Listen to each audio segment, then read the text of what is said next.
Good afternoon, ladies and gentlemen. This is Rusty 78609, Central Texas, USA, out for a drive, 61 degrees, 1:30 p.m., December the 16th.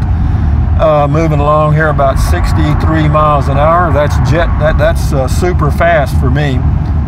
And I'm headed to the Verizon store in Marble Falls, Texas. Why? Because I got two devices from Verizon that are on the prepaid plan, and I want to set up my account so that I can go in and check, you know, how much is owed, or, you know, just check my account every now and then. Well, I went online this morning and tried to set it up. It wouldn't do it because there was an old number out there for a jetpack I had 2 years ago. So it won't let me set up a new account. So I got in a chat room with a girl from Verizon. We were in the chat room for about 25 minutes, and the issue is still unresolved. So what I'm going to do is go to the Verizon store and just see if they can set up my account so that I'll be able to check the prepaid cell phone plan that I have, the 3 gigabyte plan for $35, and the unlimited jetpack plan for $65, and with the $5 discount for auto pay. So, but anyway, what occurred to me when I was doing the chat room with the girl at Verizon is this. It's not only Verizon, but a lot of companies are pushing you to go to these chat rooms, and there's a reason for that. The reason for that is to get you accustomed to dealing with electronic stuff, you know what I mean? So that artificial intelligence or machine learning software can communicate with you orally in any language you need to be communicated with, and that way they don't have to have any employees. And so, of course, Verizon wants me in the chat room. I did it, you know.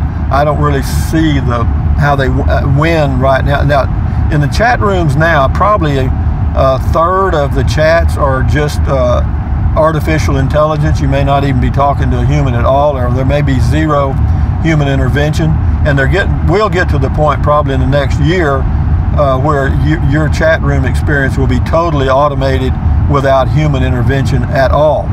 And what I see there is the transition will be a little frustrating, because some of the things that you're going to ask about or complain about, whatever, the software is not going to understand because it's not there yet. And when it doesn't understand it, you're not going to have any recourse to contact a human, because there won't be any humans to contact.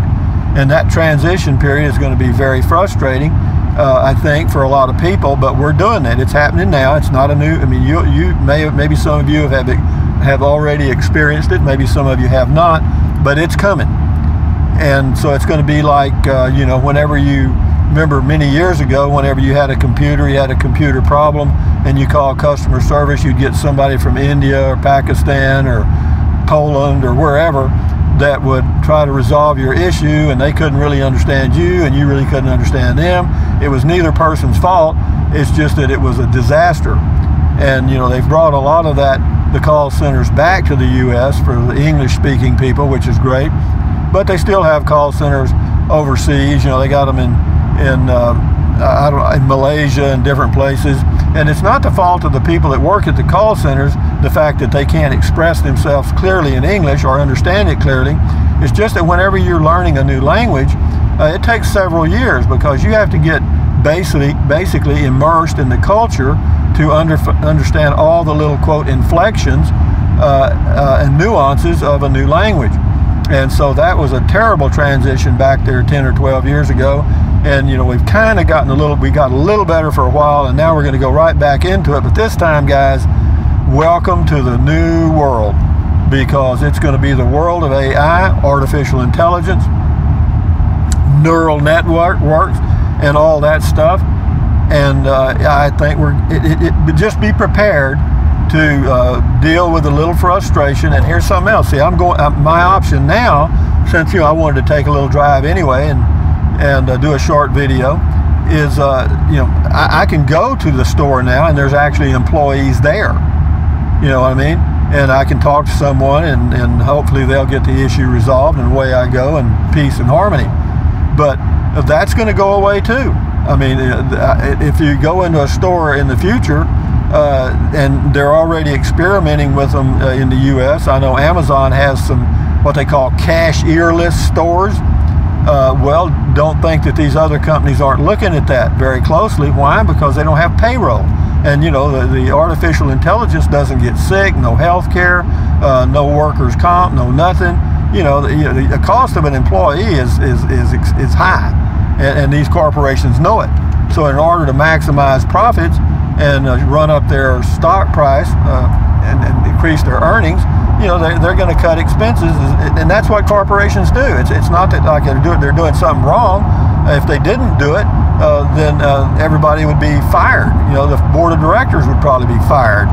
You know, the shareholders would want a whole new deck. You know, let's go, guys. We want more money, money, money, money, money, money. And that's what it's all about. And at some point, the pendulum, you know, it'll swing way out there somewhere where it'll be just really, really, really bad. And then it'll start to swing back, because as AI really gets good, and eventually it will, then you will be able to resolve nearly every issue that you can dream of, communicating directly with a device as opposed to a human. And then you turn the page, next page, you know, what happens to the employees? Well, of course, they get laid off.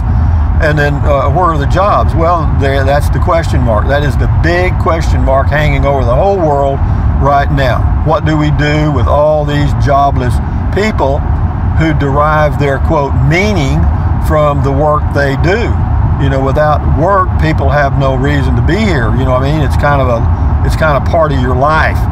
And so that transition is occurring now. Verizon's laying off probably 10 or 15,000 people next year. And you know, you got General Motors laying off thousands, and that's going to, that trend is not going to turn around. You know, these AI jobs are gone. You know, when they eliminate a job, it's gone. It doesn't come back. But anyway, I just thought I'd touch on that since it seemed to be uppermost in my mind at this point today. And for those of you that are not familiar with artificial intelligence, machine learning, you know, neural networks, and all those cute little phrases, I suggest that you start to bone up on that, and you can by watching some videos with a guy named Ray Kurzweil, Kurzweil, I think, Kurzweil. There, you know, Elon Musk touches on it in a few of his interviews on YouTube. So yeah, bone up on that stuff, because it's coming. I just pulled it in here because I need to put a box in the trash can and go to the restroom before I go to Verizon, because they don't have a restroom for customers. But anyway, from Central Texas, guys, yeah, bone up on AI. You know what's coming, because, you know, be prepared, okay? Thumbs up, guys. Carpe diem, adios, bye-bye. Buy anything you want, anytime you want. But if you think about it, use the link to Amazon products in the description of all my videos. Why? Because I get a small commission, doesn't cost you a penny. What else? Drink plenty of water, stretch, walk, you know, whatever it takes to keep your health. Stand guard at the door of your mind. You'll feel much better. But anyway, guys, adios. Enjoy your Sunday. Bye-bye.